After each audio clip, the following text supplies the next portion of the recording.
स्मितसुभगं स्वाधरे न्यस्तवेणुं श्यामं शान्तं त्रिभङ्गं रविकरवसनं भूषितं वैजयन्त्याः वन्दे वृन्दावनस्थं युवति शतभृतं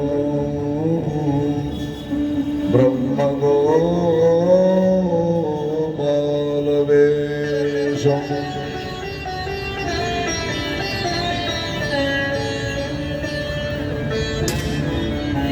वागीशायस्य वदने लक्ष्मीर्यस्य च वक्षसि यस्यास्ते हृदये संवेद तं नृसिंहमहं भजे। हस्ते नैकेन पद्मं सितमपि च शुभं पुस्तकं चापरेण भाषा कुन्देन्दुशङ्खा स्फटिकमणिनिभा भासमाना समाना श्यामे वाग्देवतेयं निवसतु वदने सर्वदा सुप्रसन्ना अतुलितवरदानं शरणशैलाभदेहं धनुजवनकृशानो ज्ञानिनामाग्रगण्यं सकलगुणनिधानं वानराणामधीशं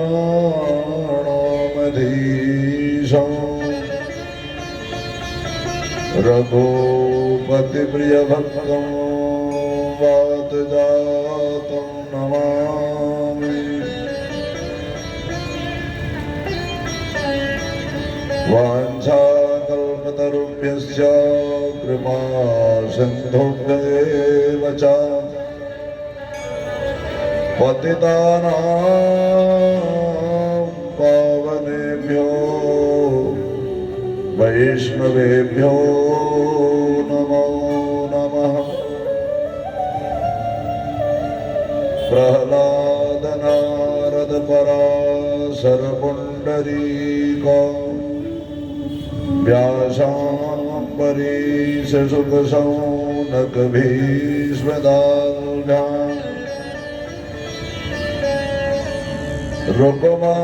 रुक्माङ्गदार्जुन वसिष्ठ विभीषणादि पुण्यामिमां परमभागवतान् स्मरामि। जय जय श्री राधारमण जय जय नवल किशोर जय गोपी चितचोर प्रभु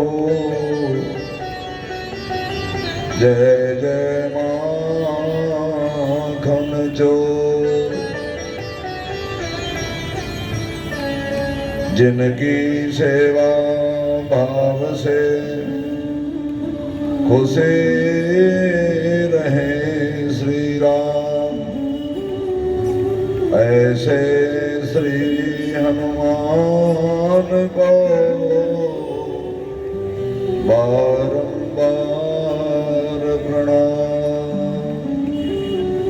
सियावर रामचंद्र के वृंदावन बिहारी लाल की श्रीमद्भागवत महापुराण की जगत जननी जानकी मैया की अम्बा देवी महारानी की श्री हनुमान जी महाराज की सतगुरुदेव महाराज की जय जय श्री राधे जय श्री राधे जय जय श्री राधे।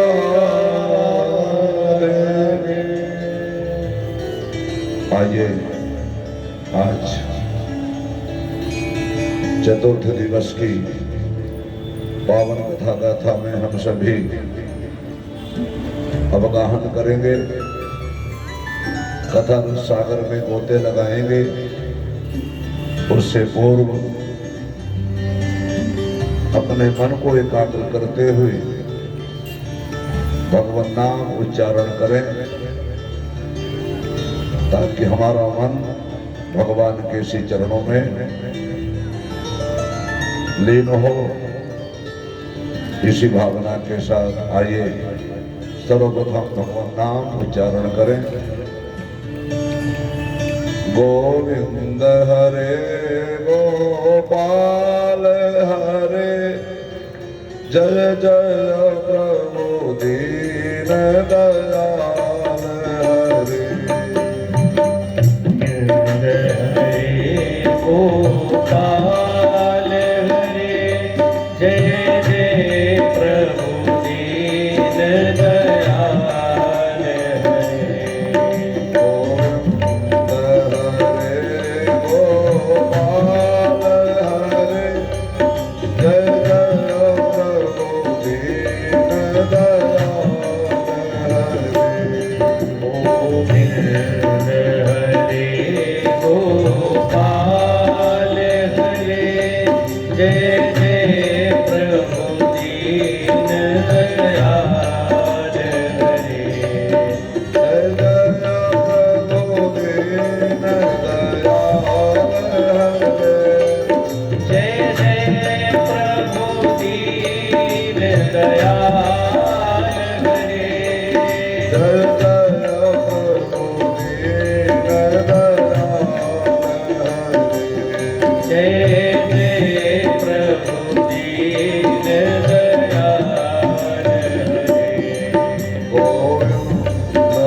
गोपाल हरे जय जय प्रभु दीन दयाल हरे वृंदावन बिहारी लाल की जय हो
सीताराम हरे घनश्याम हरे सीताराम हरे घनश्याम हरे सीताराम हरे घनश्याम हरे मुझे रे प्रभु दीन दयाल हरे जय जय प्रभु दीन दयाल हरे मुझे रे प्रभु दीन दयाल हरे मुझे रे प्रभु दीन दयाल हरे जय जय प्रभु दीन दयाल हरे जय जय प्रभु दीन दयाल हरे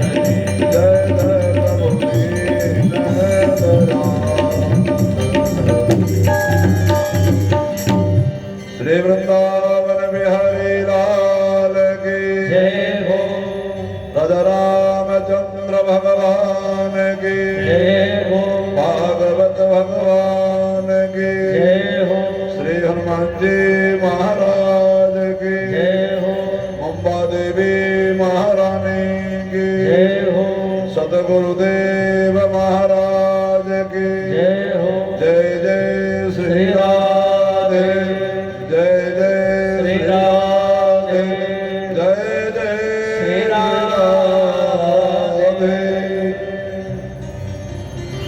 परम मंगलमय परात्पर अखिलेश्वर अकारण करुणा करुणालय सर्वतंत्र स्वतंत्र अखिल कोटि ब्रह्मांड नायक भक्त वांछा कल्पतरु नंद नंदन यशोदानंद वर्धन प्रभु श्री वृंदावन बिहारी जी की अहेतु की कृपा से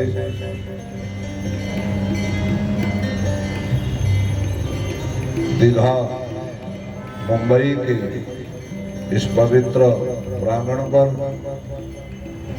साईं धाम मंदिर के पवित्र इस प्रांगण पर श्री लक्ष्मी नारायण सामाजिक सेवा भावी संस्था दीघा के तत्वावधान में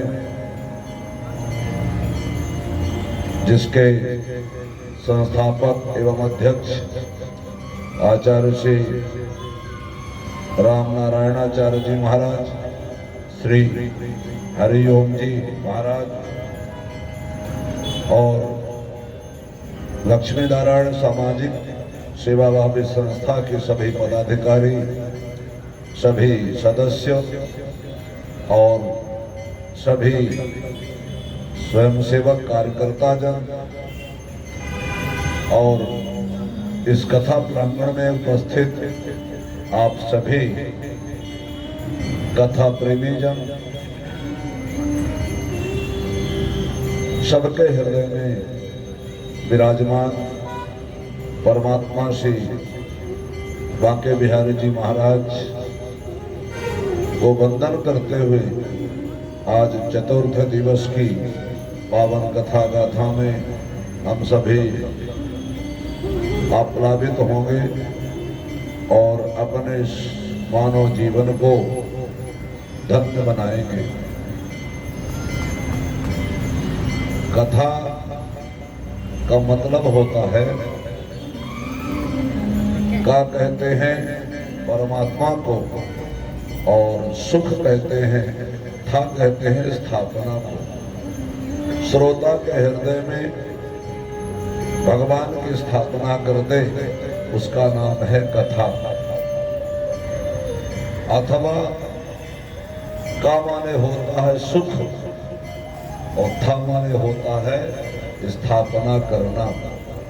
श्रोता के हृदय में भगवान की सुख की स्थापना कर दे दुख की निवृत्ति कर दे, उसका नाम है कथा। जिसके जीवन में भगवान की कथा नहीं है, महाराज जीवन में लालिमा नहीं आ सकती।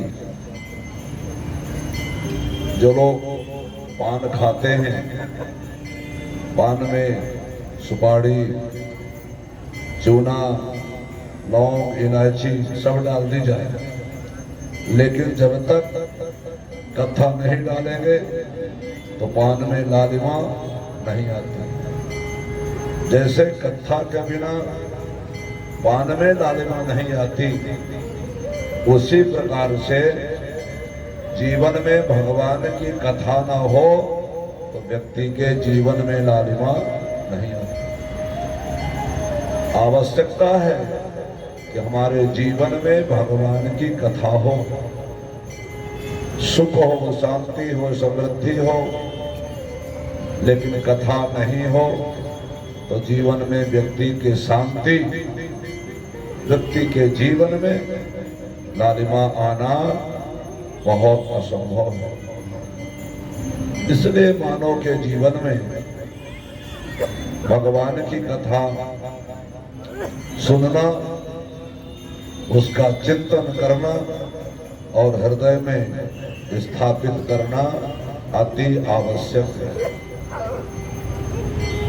कल शाम के सत्र में हम सभी ने भगवान के परम भक्त ध्रुव जी के चरित्र को सुन रहे थे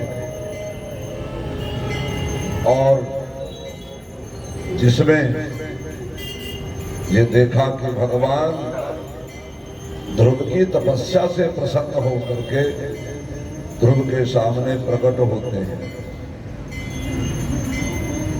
और कल मैंने चर्चा की थी कि भगवान अवस्था नहीं देखते, ये बालक है, ये व्यक्ति जवान है अथवा ये व्यक्ति बूढ़ा है। भगवान व्यक्ति की अवस्था नहीं देखते, भगवान तो केवल व्यक्ति की आस्था को देखते हैं। भगवान आस्था से ही प्रकट होते हैं और आस्था से मिलते हैं। हमारे हृदय में भगवान के प्रति निश्चल आस्था और अभ्यास, भगवान के नाम जप का हमें अभ्यास करना चाहिए। ध्रुव जी ने केवल 5 महीने तपस्या की थी। अन्य पुराणों में तो लिखा है कि ध्रुव ने कई जन्मों तक तपस्या की थी, केवल 5 महीने की तपस्या बाकी थी और भगवान प्रकट हो गए। तो हमें केवल भगवान की आराधना में लीन होना चाहिए।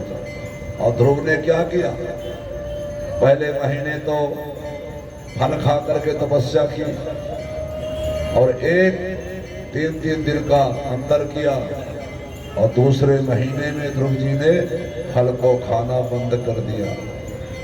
हम क्या करते हैं, जिस दिन तपस्या पूजा पाठ करना हो, आज हम व्रत करेंगे, लेकिन व्रत में दुनिया भर के सामान खाएंगे, पनीर के पकोड़े, घिया की सब्जी, महाराज फल फूल, दूध, मीठा, अरे अन्न ही तो नहीं खाना।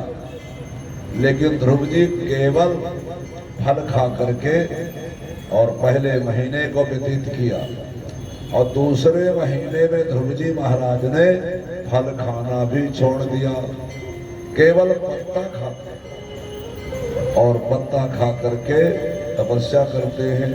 तीसरे महीना पत्ता भी छोड़ दी और ध्रुव जी ने केवल जल पीना, 1 दिन जल पी लेते हैं और 9 दिन का अंतर करते हैं। चौथे महीना में ध्रुव जी ने जल भी छोड़ दिया और महाराज 12 दिन का अंतर करते हैं अब केवल हवा पी लेते हैं, हवा का मतलब श्वास ले लेते हैं, और 12 दिन तक श्वास को भी रोके रखते हैं।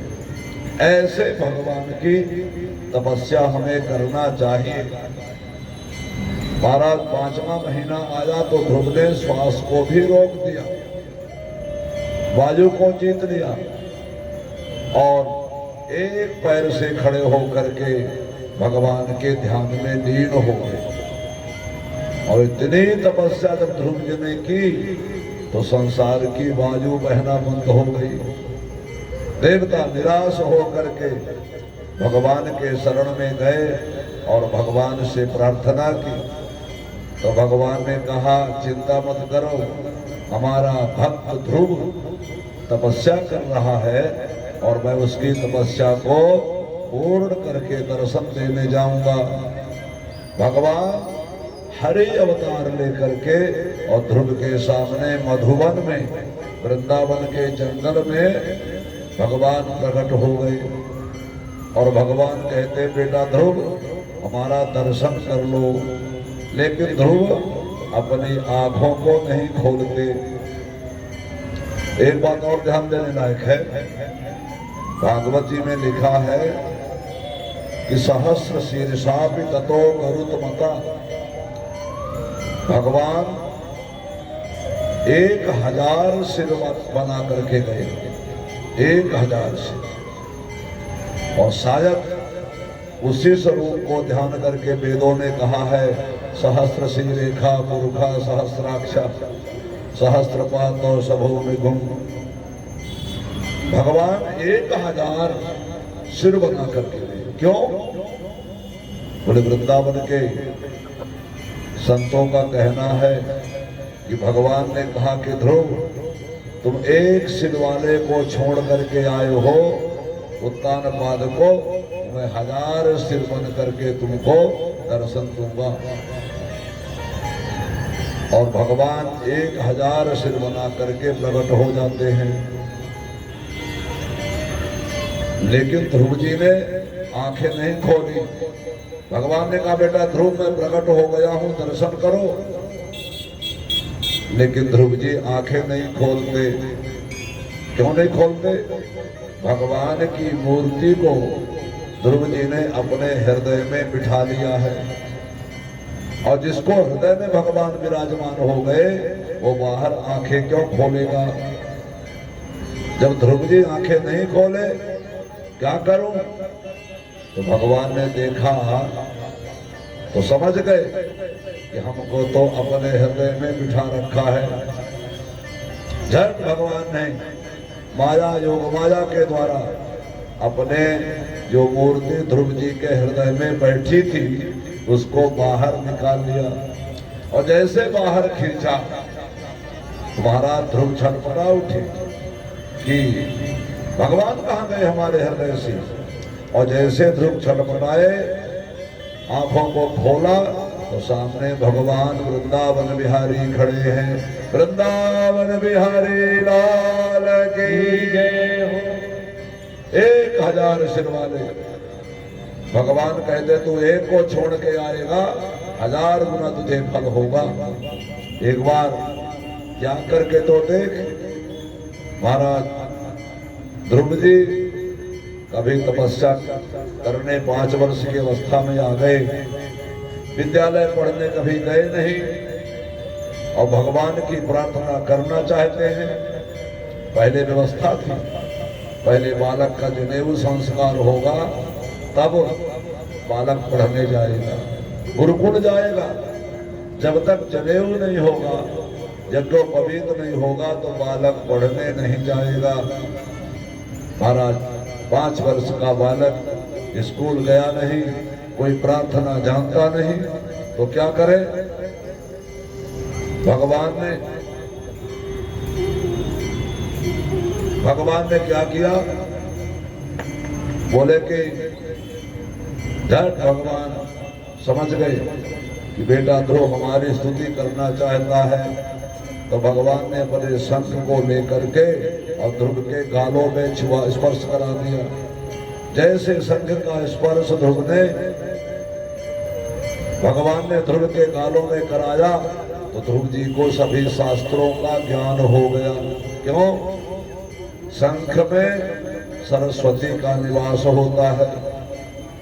जिस बालक को बुद्धि विद्या कम हो, ऐसे बालक को रात्रि में शाम के समय शंख में पानी डाल दो और उस पानी को सुबह प्रातः काल बालक को पिलाओ तो बालक की बुद्धि विद्या तीव्र हो जाए। ऐसे शंख की महिमा है। जो बालक बोलने में स्पष्ट वाणी ना निकलती हो, ऐसे बालक से, ऐसे बच्चों से शंख बजवाइए प्रतिदिन, तो शंख के बजाने से बच्चों की वाणी, बच्चों की आवाज शुद्ध हो जाती है। ऐसे शंख की महिमा। और महाराज ध्रुव जी ने जब शंख स्पर्श किया भगवान का, तो ध्रुव को सभी शास्त्रों का ज्ञान हो गया। और ध्रुव ने 12 श्लोकों में भगवान की प्रार्थना की है। और कहते हैं ध्रुव जी कि योऽन्तः प्रविश्य मम वाचमिमां प्रसुप्तां संजीवयत्यखिल शक्तिधरा स्वधाम्ना अन्याश्च हस्तचरण श्रवणत्वगादि प्राणान्नमो भगवते पुरुषाय तुभ्यं। हे प्रभु, मैं आपको प्रणाम करता हूँ। क्यों? आपने हमें दर्शन दिया है। हे प्रभु, आपने हमें दर्शन तो दिया है, लेकिन हमारी सोई हुई वाणी को जगा दिया है। क्या ध्रुव जी की वाणी पहले सोई थी क्या? ध्रुव जी पहले बोले नहीं? बोले नहीं। ध्रुव जी की वाणी तो बोल रही थी, लेकिन जो वाणी भगवान की चर्चा ना करके संसार का वार्तालाप करे, संसार की वार्ता करे, वो वाणी सोई हुई है। और जो वाणी भगवान का नाम ले, भगवान की कथा करे, भगवान के नाम का कीर्तन करे, वही वाणी जाग जाती है। बिना वाणी, बिना भगवान के नाम से वाणी सोई हुई है। तो अपने वाणी को जगाने के लिए हमें भगवान का नाम लेना चाहिए। भगवान ने ध्रुव जी को दर्शन दिया और शंख स्पर्श करने मात्र से ध्रुव को सारी विद्याओं का ज्ञान हो गया। क्यों? भगवान के लिए कहा गया है कि मूकं करोति वाचालं पंगुं लंघयते गिरिं यत् कृपा तमहं वंदे परमानंद माधव। भगवान गूंगे व्यक्ति को बोलना सिखा देते, लगड़े व्यक्ति को पर्वत पर चढ़ना भगवान सिखा देते हैं। और महाराज ऐसे भगवान का दर्शन करके और ध्रुव जी कहते हैं, प्रभु मैं आपको प्रणाम करता हूँ। आखिर शक्तिधरा, संसार में जितनी भी शक्तियां हैं आप सबको धारण करने वाले हैं। महाराज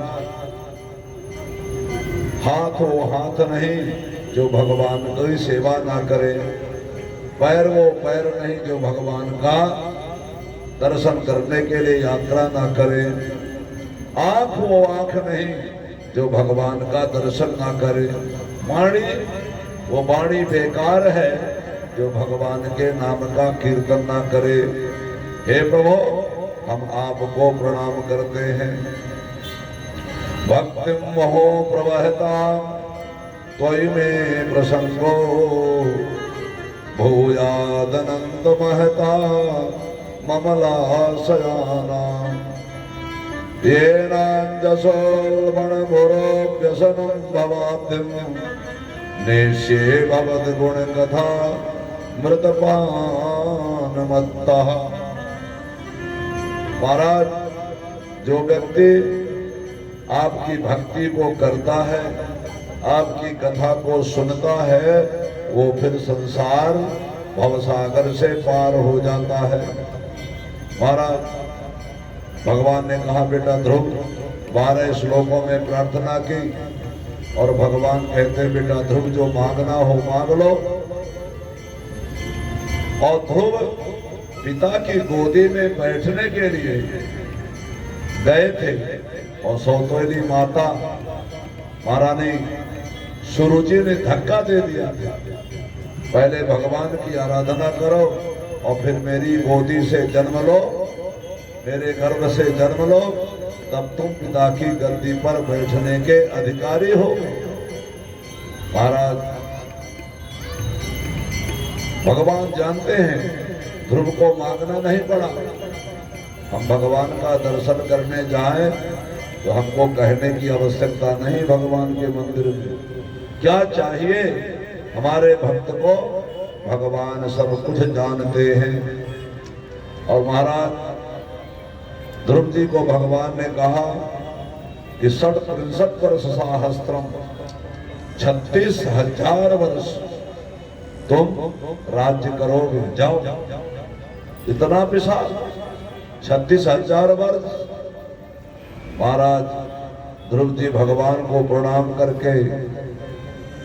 करके जाने लगे जंगल से घर की ओर। एक व्यक्ति जाता है घर से जंगल, भगवान का दर्शन करके मुक्त होना चाहता है, लेकिन ध्रुव जी गए तो भगवान का दर्शन करके और नगर की ओर लौट रहे हैं। दर्शन कब होगा आपका?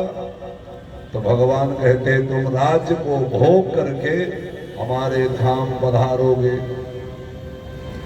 देवर्षि नारद तुरंत सूचना दे दी उत्तानपाद को, तुम्हारा बेटा ध्रुव भगवान का दर्शन करके और वापस लौट करके आ रहे हैं। जब उत्तानपाद को मालूम पड़ा कि हमारा बेटा ध्रुव भगवान का दर्शन कर लिया, वापस आ रहे हैं, तो महाराज उत्तानपाद हाथी पर बैठ करके स्वर्ण के कलश लेकर के ध्रुव की अगवानी करते हैं। वही उत्तानपाद जो ध्रुव को गद्दी पर नहीं बैठने दिया था, नहीं बैठाया था सुरुचि के कहने पर, और वही राजा, वही उत्तानपाद आज ध्रुव की अगवानी करने जा रहा है कि हमारा बेटा ध्रुव दर्शन करने आ रहा। क्यों? आज भगवान के भक्त ध्रुव को भगवान की कृपा प्राप्त हो गई है।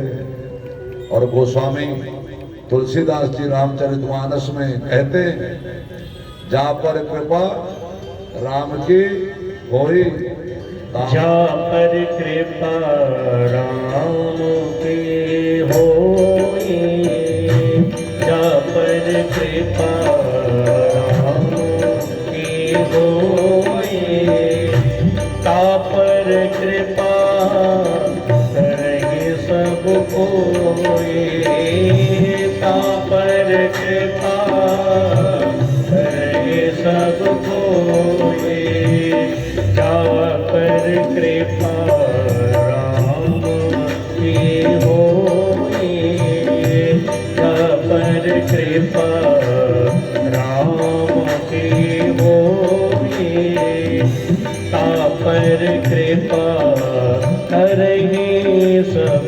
कोई। जब जीव के ऊपर भगवान की कृपा हो जाती है, तब संसार जीव के ऊपर कृपा करता है। ये बात ध्यान देने लायक है। हमारे घर में सब कुछ संपन्नता है, संसार की कृपा है, संसार उपकार करता है हमारे ऊपर, तो इसका मतलब है कि हमारे घर में, हमारे ऊपर भगवान की कृपा है। जब भगवान की कृपा प्राप्त होती है, तब जीव के ऊपर संसार कृपा करता है। और जिसके ऊपर भगवान की कृपा नहीं होगी, उसके ऊपर संसार भी कृपा नहीं करेगा। महाराज 36,000 वर्ष तक राज्य किया ध्रुव जी ने। और ध्रुव जी जब गए हैं नगर के अंदर, सबसे पहले पिता उत्तानपाद ध्रुव के मस्तक को सूंघा। माता पिता छोटे बच्चों के मस्तक को सूंघते हैं तो बच्चों की आयु बढ़ती है, बच्चे दीर्घायु होते हैं। इसलिए पिता उत्तानपाद महाराज आज ध्रुव के मस्तक को सूंघते हैं। और महाराज माता सुनीति जो पीछे खड़ी है, जिनका 5 वर्ष का बेटा जंगल में तपस्या करने अकेले चला गया था, उनके आंखों से ठंडे ठंडे आंसू प्रवाहित हो रहे हैं। सुख के आंसू ठंडे होते हैं और दुख के आंसू गर्म होते हैं। महाराज ऐसे शीतल आंसुओं के द्वारा महारानी सुनीति ने ध्रुव के मस्तक को भिगो दिया। भागवत जी में लिखा है कि स्नापयामास तनयम जातो दाम मनोरथा अथा जिघ्रम हुन्मूर्धनि शीतैर नयन वारिभि। ठंडे ठंडे आंसुओं के द्वारा ध्रुव जी के मस्तक को भिगोया है। महाराज कहते हैं सुषुमार की बेटी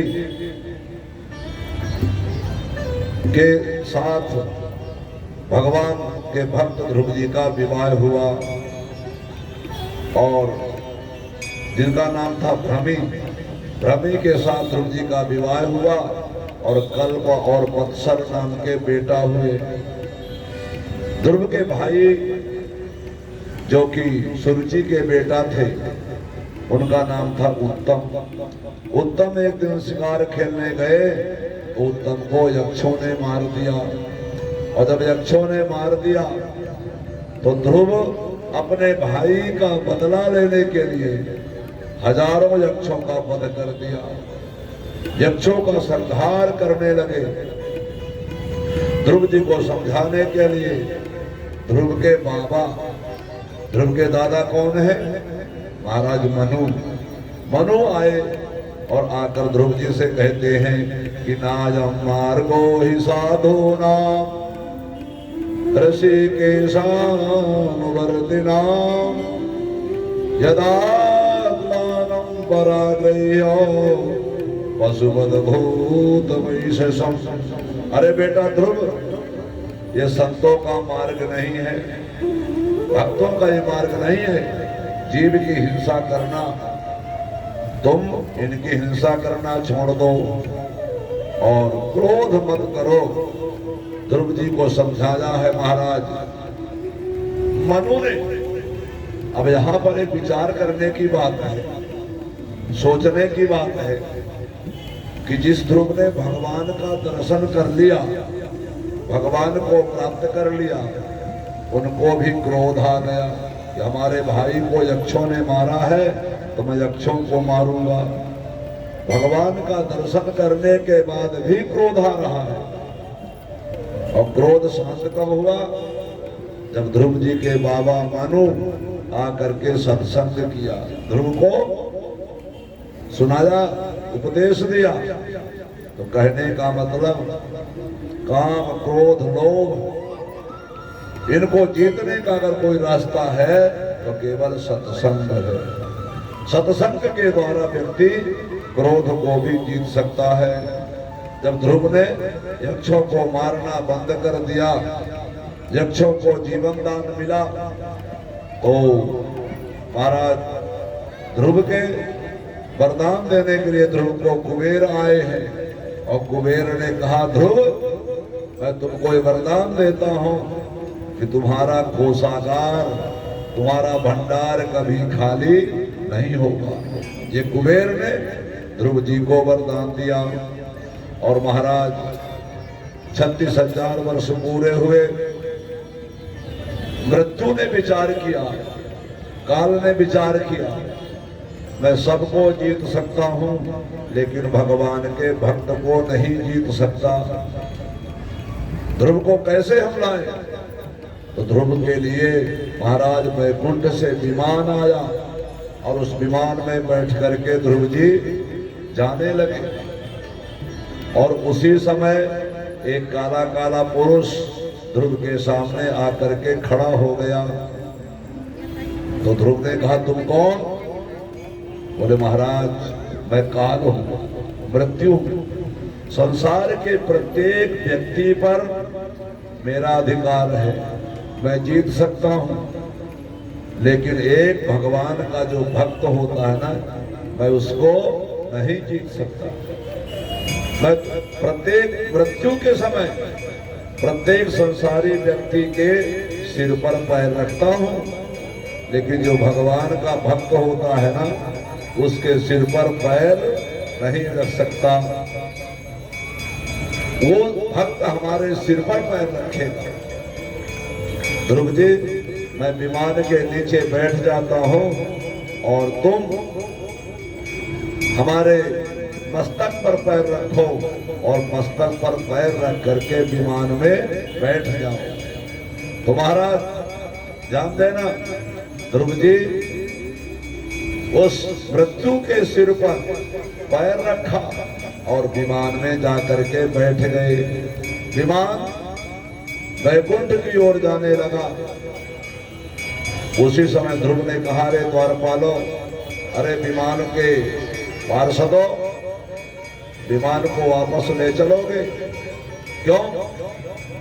बोले, हमारी माता सुनीति जिसने हमको जन्म दिया तो वो तो मृत्युलोक में रह गई। भगवान के पार्षदों ने कहा, अरे ध्रुव, जिस माता ने तुम जैसे भक्त को जन्म दे दिया, वो माता फिर मृत्युलोक में नहीं रहेगी।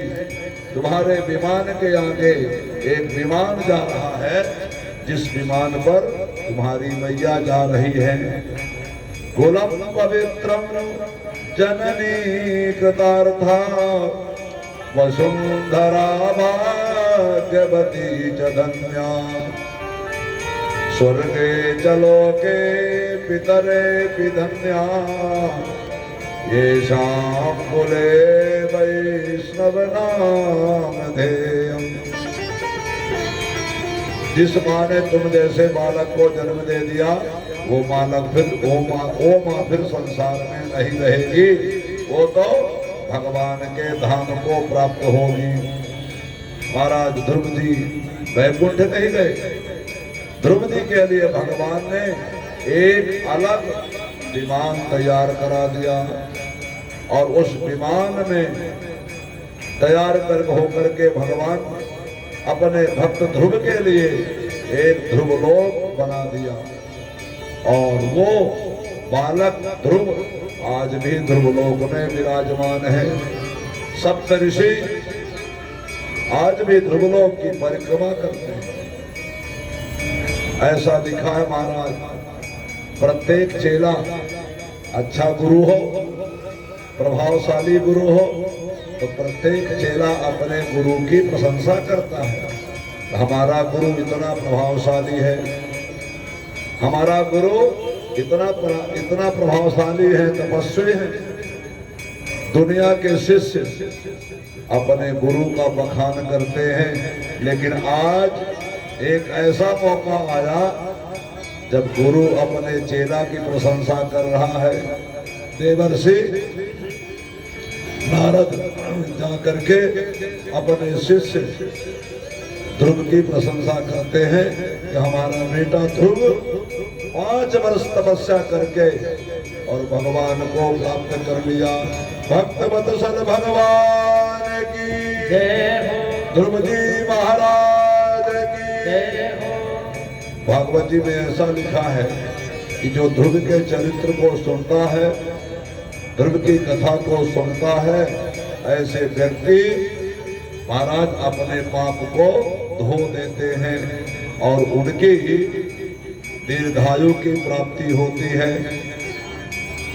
अब भागवत जी में लिखा है कि ध्रुव के वंश में आगे चल करके राजा हुए जिनका नाम था अंग, और अंग के बेटा हुए जिनका नाम था भेन। अंग बड़े प्रतापी थे, लेकिन जो अंग का बेटा हुआ बेन बहुत दुष्ट था, बहुत दुराचारी था बेन। भागवत जी में लिखा है कि ध्रुव ने घोषणा कर दी कि कोई हवन नहीं करेगा, कोई दान नहीं करेगा, महाराज कोई पूजा पाठ नहीं करेगा। सब क्या करेंगे? बोले केवल हमारा नाम जपेंगे। कोई रामाय स्वाहा नहीं कहेगा, कोई कृष्णाय नमः नहीं कहेगा, सब कहेंगे बेनाय स्वाहा, बेनाय नमः। बेन की तपस्या करेंगे। तो महाराज ऋषियों ने कहा कि ऐसे तो लोग कलयुग में होंगे जो स्वयं को भगवान कहेंगे। ये स्वयं को भगवान कहने वाला राजा कहां से आ गया? महाराज ऋषियों को अच्छा नहीं लगा, ऋषियों ने समझाया लेकिन वो माना नहीं। तो ऋषियों ने अपने हाथ में जल लिया, मंत्र पढ़ा और मंत्र पढ़ करके जो महाराज बेन के ऊपर छोड़ दिया, बेन का प्राणांत हो गया। और जब बेन का प्राणांत ऋषियों ने कर दिया, राजा कौन हो, कौन राज्य करेगा? राजा बचा ही नहीं। तो महाराज ध्रुव के शरीर का मंथन किया ऋषियों ने। पहले ध्रुव के जंघाओं का मंथन किया तो एक काला काला व्यक्ति निकला। ऋषियों ने कहा तुम राज्य करने लायक नहीं हो, तुम यहीं पर बैठो। महाराज इसके बाद ध्रुव के दाहिने बाहु का मंथन किया गया तो एक बेटा पैदा हुआ, और फिर ध्रुव के बाएं बाहु का मंथन किया गया तो एक बेटी पैदा हुई। प्रथु भगवान ध्रुव अवतार लेकर के और बेन के दाहिने बाहु से प्रकट हो जाते हैं। प्रथु भगवान की जय हो। और जो कन्या पैदा हुई थी उसका नाम था अर्ची। दोनों का ऋषियों ने विवाह करा दिया और महाराज 24 अवतारों में प्रथु भगवान का 9वां अवतार है। और जब प्रथु राजा बन गए तो प्रथु जी ने क्या किया? पृथ्वी ने बीज को उगाना बंद कर दिया था। जो शक्ति पृथ्वी की है ना, उसको पृथ्वी ने बंद कर दिया था। जगह जगह गड्ढे हो गए थे। प्रथु ने पृथ्वी को बराबर किया और अपनी प्रजा के लिए छोटे छोटे गांव बसाए, छोटे छोटे नगर बसाए और महाराज प्रजा को सुखी किया। फिर भी प्रजा सुखी नहीं हुई। कारण बोले पृथ्वी से कोई अन्न ही पैदा नहीं हो रहा। प्रथु को पता चला कि पृथ्वी कोई अन्न नहीं दे रही है तो प्रथु पृथ्वी को मारने दो। पृथ्वी गाय के रूप में आ गई प्रथु के सामने और कहती है कि प्रथु हमको मत मारो। राजा दुष्ट होगा, प्रजा दुष्ट हो जाएगी, प्रजा सत्कर्म करना बंद कर देगी तो पृथ्वी अपना उर्वरा शक्ति बंद कर देती है। खेती देना, अन्न को पैदा करना पृथ्वी बंद कर देती है। पृथ्वी मैया ने कहा अरे महाराज प्रथु आप राजा बन गए हैं, मैं गाय के रूप में खड़ी हो जाती हूँ और आपको जो चाहिए दोहन कर लीजिए। पृथ्वी गाय के रूप में प्रथु के सामने खड़ी हो गई और उस समय महाराज प्रथु जी ने पृथ्वी का दोहन किया है। और दोहन करते समय जिसको जो चाहिए पृथ्वी सब कुछ देती है। इंद्र को चाहिए था महाराज अमृत, तो इंद्र ने देवताओं को बछड़ा बना करके, देवताओं ने इंद्र को बछड़ा बना करके अमृत का दोहन किया। ऋषियों को मन चाहिए था तो ऋषियों ने बृहस्पति को बछड़ा बना करके इंद्रियों को और मन का दोहन किया। दैत्यों को मदिरा चाहिए तो दैत्यों ने प्रहलाद को बछड़ा बनाया और लोहे के पात्र में मदिरा का दोहन पृथ्वी से किया। गंधर्वों को संगीत चाहिए तो गंधर्वों ने, अप्सराओं ने विश्वावसु को बछड़ा बनाया और कमल के पात्र पर संगीत का दोहन किया। पितरों को कब्य चाहिए तो पितरों ने मिट्टी के पात्र में कब्य का दोहन किया। सिद्धों को सिद्धि चाहिए तो सिद्धों ने आकाश को पात्र बना करके कपिल मुनि को बछड़ा बना करके सिद्धि का दोहन किया। इसका मतलब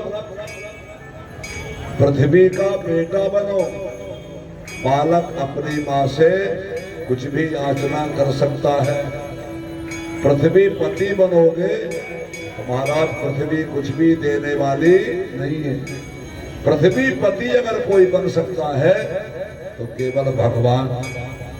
भगवान की दो पत्नियां हैं, एक श्री लक्ष्मी और दूसरी पृथ्वी। भगवान पृथ्वी पति बन सकते हैं, संसार का व्यक्ति नहीं बन सकता। मैं मालिक हूं पृथ्वी का, नहीं, तुम पृथ्वी के मालिक नहीं बन सकते। मालिक केवल भगवान बन सकते हैं। पृथ्वी पुत्र बनोगे, जो चाहोगे पृथ्वी तुमको प्रदान करेगी महाराज।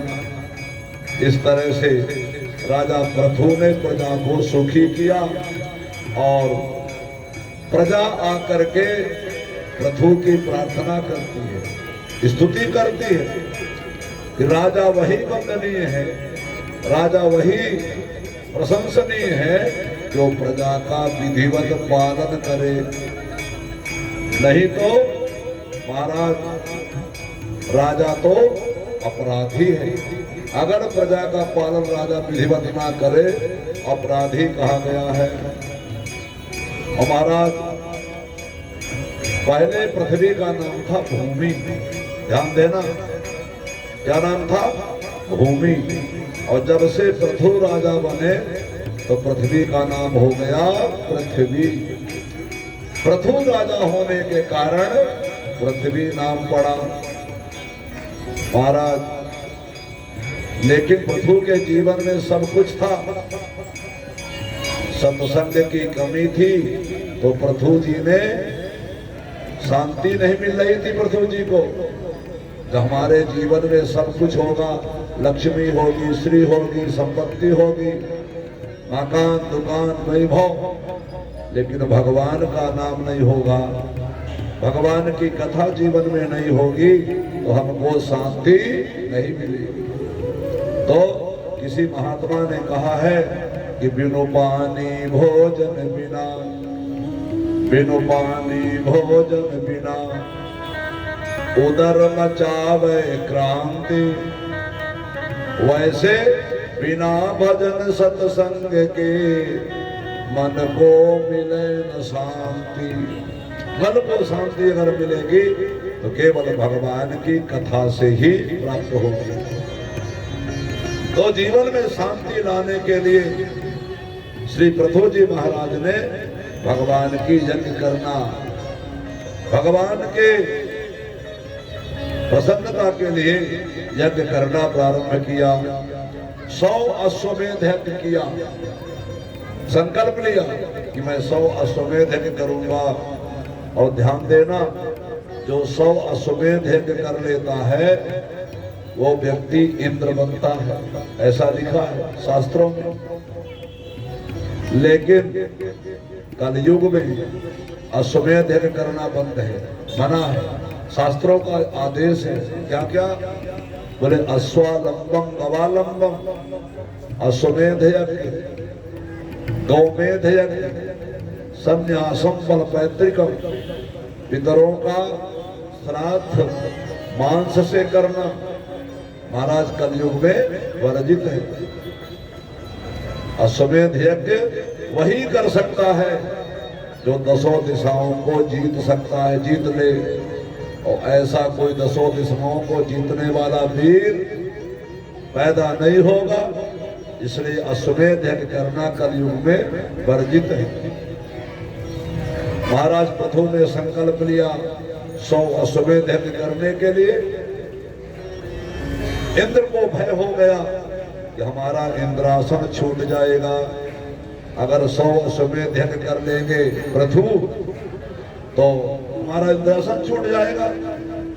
तो एक घोड़ा होता है अश्वमेध यज्ञ में। अश्व माने घोड़ा और मेध माने उस घोड़े को चारों ओर दसों दिशाओं में घुमा करके अग्नि में स्वाहा हवन किया जाता है और तुरंत वो घोड़ा अग्नि से बाहर कुंड से निकल आता है। लेकिन उस घोड़े को कोई रोके ना, वही घोड़ा हवन होगा। और इंद्र ने छल करके पृथु के घोड़े को चुरा लिया। जब घोड़े को चुरा लिया तो महाराज इंद्र को मारने दौड़े पृथु। तो इंद्र कपट का भेष बना करके, बहरूपिया बना करके और महाराज यहाँ वहां जा करके छिपना प्रारंभ किया। पाखंड कपट का भेष बना करके तभी से छल छल प्रारंभ हो गया। जब इंद्र भयभीत होकर के भागा, देवताओं ने प्रार्थना की तो भगवान पृथु के सामने प्रकट हो गए। श्रीमन नारायण भगवान की, लक्ष्मी नारायण भगवान की। महाराज भगवान ने कहा कि पृथु जो वरदान मांगना हो मांग लो। तुम 100 अश्वमेध यज्ञ मत करो, 99 यज्ञ में ही पूर्णाहुति कर दो। क्योंकि इंद्र को भय है कि अगर 100 कर लेंगे अश्वमेध यज्ञ तो हमारा इंद्रासन छूट जाएगा। इसलिए 99 यज्ञ में पूर्णाहुति कर दो, भगवान ने कहा। तो भगवान के कहने से पृथु महाराज ने 99वें यज्ञ में पूर्णाहुति कर दी और भगवान प्रकट हो गए। और भगवान जब प्रकट हो गए तो कहते पृथु वरदान मांगो जो मांगना हो। पृथु ने कहा प्रभु जिसको आप मिल गए, जिसको भगवान का दर्शन हो गया, उसको क्या चाहिए संसार में? कुछ नहीं चाहिए। तो भगवान ने कहा नहीं पृथु, मैं अगर प्रकट होता हूं ना तो मेरा दर्शन अमोघ है, मैं कुछ ना कुछ दे करके जाता हूं, एक बार मांग लो। तो पृथु ने जो कहा, जब भगवान ने बार बार कहा तो पृथु ने कहा प्रभु यदि देना ही है आपको तो एक चीज दे दो हमको। क्या? बोले 10,000 कान हमको दे दो। तो भगवान ने कहा प्रभु 10,000 कान क्या करोगे? बोले 2 कानों से व्यक्ति संसार की बुराई सुनते सुनते जीवन समाप्त कर देता है। अगर किसी की प्रशंसा ना हो रही हो वहां कान नहीं जाएगा, यदि किसी की बुराई हो रही हो तो महाराज कान वहां फट से पहुंच जाएगा कि बुराई कानों को अच्छी लगती है। पृथु ने कहा नहीं प्रभु, हम 10,000 कान से बुराई नहीं सुनेंगे, हम तो 10,000 कान के द्वारा आपकी कथा को सुनेंगे। 2 कानों से हमको तृप्ति नहीं होती। और वास्तव में जो भगवान की कथा को सुन करके तृप्त हो गया, चलो बस हो गया, अब क्या सुनना है? भगवान की कथा को सुन करके जो व्यक्ति तृप्त हो गया वो कथा के रस को नहीं जाना। जो अतृप्त रह जाए अभी और सुनूंगा और सुनना भगवान की कथा, वो भगवान की कथा का पक्का श्रोता है। गोस्वामी जी लिखते हैं रामचरितमानस में कि जिनके श्रवण समुद्र समाना और कथा तुम्हार सुभग सरिना, जिनके समुद्र समाना कथा तुम्हार सुभग सरिना, जिनके श्रवण समुद्र समाना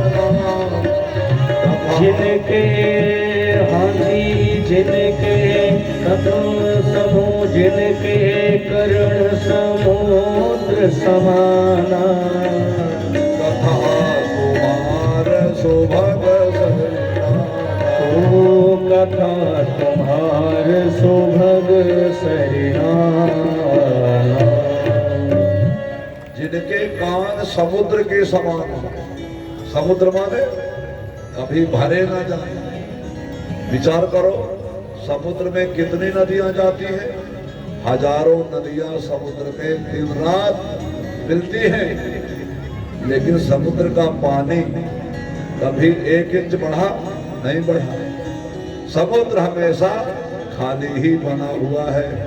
तो जैसे हजारों नदियां समुद्र में मिलने के बाद समुद्र भरता नहीं है, उसी प्रकार से हजारों बार कथा सुनो लेकिन तुम्हारे कान तृप्त न हो।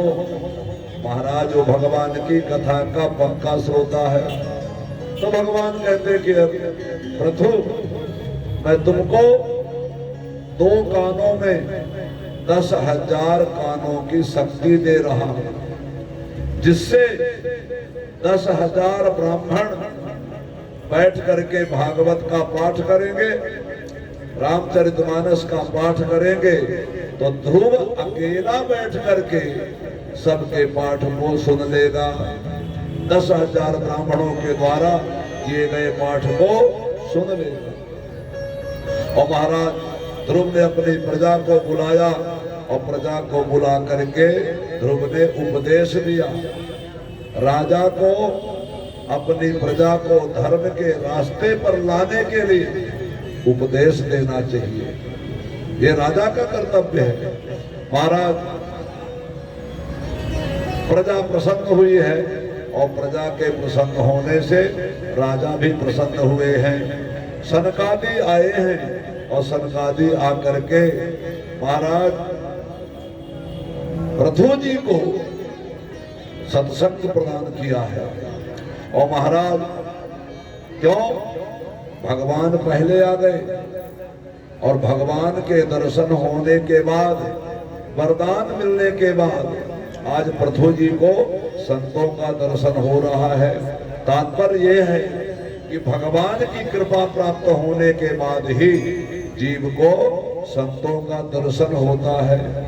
बिनु हरि कृपा मिले ही नहीं संता, अब मोहि भा भरोस हनुमंता।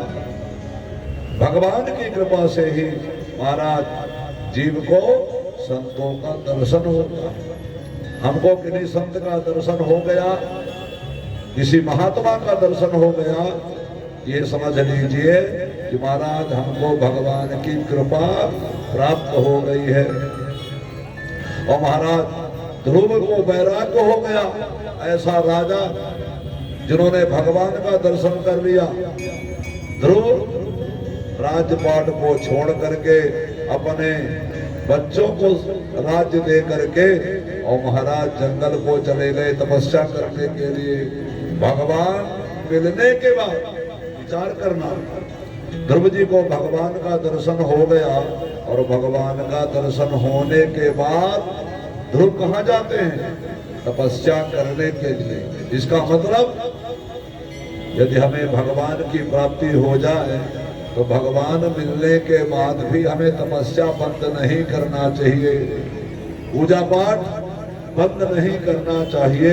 ध्रुव तपस्या करने गए और वही भगवान का ध्यान करते करते ध्रुव भगवान को प्राप्त हो जाते हैं। वृंदावन बिहारी लाल की जय हो। ध्रुव को भगवान का दर्शन हुआ और सभी प्रजा हमेशा भगवान के नाम का कीर्तन करती थी। क्या? श्रीमन नारायण नारायण नारायण, श्रीमन नारायण नारायण नारायण, लक्ष्मी नारायण नारायण नारायण, लक्ष्मी नारायण नारायण नारायण, बद्री नारायण नारायण नारायण, बद्री नारायण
हरि नारायण नारायण नारायण, श्री हरि नारायण नारायण नारायण।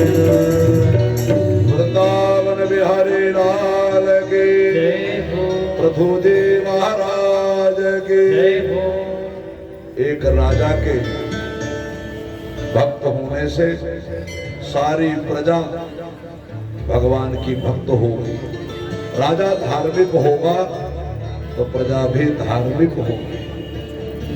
महाराज आगे पृथु की वंश की परंपरा को करते हैं, तो पृथु की परंपरा में आगे चल करके राजा हुए जिनका नाम था दुजिताश्व, और उनके वंश में अंतर्धान नाम के राजा हुए, और अंतर्धान के वंश में हविर्धान नाम के राजा हुए, और हविर्धान के वंश में महाराज बरहिसद नाम के राजा हुए।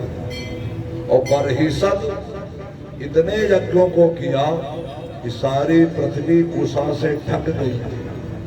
बरहिसद ने इतने यज्ञ किया, सारी पृथ्वी सारा भूमंडल कुशा से ढक गया। क्यों? क्योंकि पृथु भगवान के भक्त थे। हमारे परिवार में, हमारे कुल में, समाज में, घर में एक भक्त होगा मुखिया, तो सारा परिवार भगवान का भक्त होता है। पृथु के भक्त होने से बरहिसद नाम के राजा हुए, और जिन्होंने पूरी पृथ्वी को कुशा से ढक दिया। और उनके वंश में आगे चल करके राजा हुए जिनका नाम था प्राचीन बरही। और प्राचीन बरही के यहाँ प्रचेताओं का जन्म हुआ, जिन प्रचेताओं को उपदेश देने के लिए भगवान शिव रुद्र गीता का उपदेश दिए हैं। और इन्हीं प्रचेताओं को महाराज नारद जी ने पुरंजनोपाख्यान सुनाया। पुरंजनोपाख्यान सुना करके उनको वैराग्य की शिक्षा दी। पुरंजनोपाख्यान क्या है? पूरे जीव ही पुरंजन है, और इसकी बुद्धि का नाम, पत्नी का नाम पुरंजनी है। पुरंजन रूपी जीव अगर बुद्धि के बस में हो जाएगा तो जो बुद्धि कहेगी वही करेगा। बुद्धि के से शिक्षा लेकर के, बुद्धि के बस में आकर के ये पुरंजन नाम का व्यक्ति अपने मित्र भगवान को भूल गया, जिसका नाम है अविज्ञात। तो जीव रूपी पुरंजन अविज्ञात मित्र को भूल जाएगा तो 9 दरवाजे वाले मकान में भटकता रह जाएगा। और 9 दरवाजे का मकान ये मानव का शरीर है। 9 दरवाजे होते, इससे बाहर निकलने का रास्ता अविज्ञात नाम का मित्र ही बताएगा। महाराज पुरंजनोपाख्यान सुना करके और प्रचेताओं को शिक्षा दी है वैराग्य की, और प्रचेता भगवान की तपस्या करने के लिए भगवन्मय हो जाते हैं, भगवान में ही लीन हो जाते हैं। ये मालूम है किसका वंश था? मनु के पहले बेटा थे जिनका नाम था उत्तानपाद। ये उत्तानपाद का वंश है। और आपने कथा में पहले सुन चुके हैं, मनु के 3 बेटियां हुई हैं, आकुति, देवहूति और प्रसूति। 2 बेटा हुए उत्तानपाद और प्रियव्रत। उत्तानपाद के वंश का वर्णन सुना। अब महाराज मनु के दूसरे जो पुत्र हैं जिनका नाम है प्रियव्रत, प्रियव्रत के वंश का वर्णन करते हैं। ध्यान दीजिएगा, प्रियव्रत का मतलब क्या होता है? प्रिय माने अच्छा और व्रत माने संकल्प। हम जीवन में संकल्प करें तो हमें अच्छा संकल्प करना चाहिए, कभी बुरा संकल्प मत करना। संकल्प करना आपका कार्य है और संकल्प को पूरा करना ये भगवान का काम है, तो बुरा संकल्प क्यों करो? अगर बुरा संकल्प करोगे तो भगवान उसे भी पूरा करते हैं और फिर तुम नरक में जाओगे, फिर बार बार 84 लाख योनियों में भटकते रहो। इसलिए संकल्प करो, अच्छा संकल्प करो। हम आज से प्रतिदिन सुंदर कांड रामायण का पाठ करेंगे। संकल्प करना तो आपका काम है और इसे पूरा भगवान करेंगे। और कहीं तुमने संकल्प कर लिया कि आज से मैं चोरी करना प्रारंभ करूंगा, धन की कमी है, भगवान तो पूरा करेंगे, लेकिन एक दिन पकड़े जाओगे और फिर जेल की हवा भी खाओगे।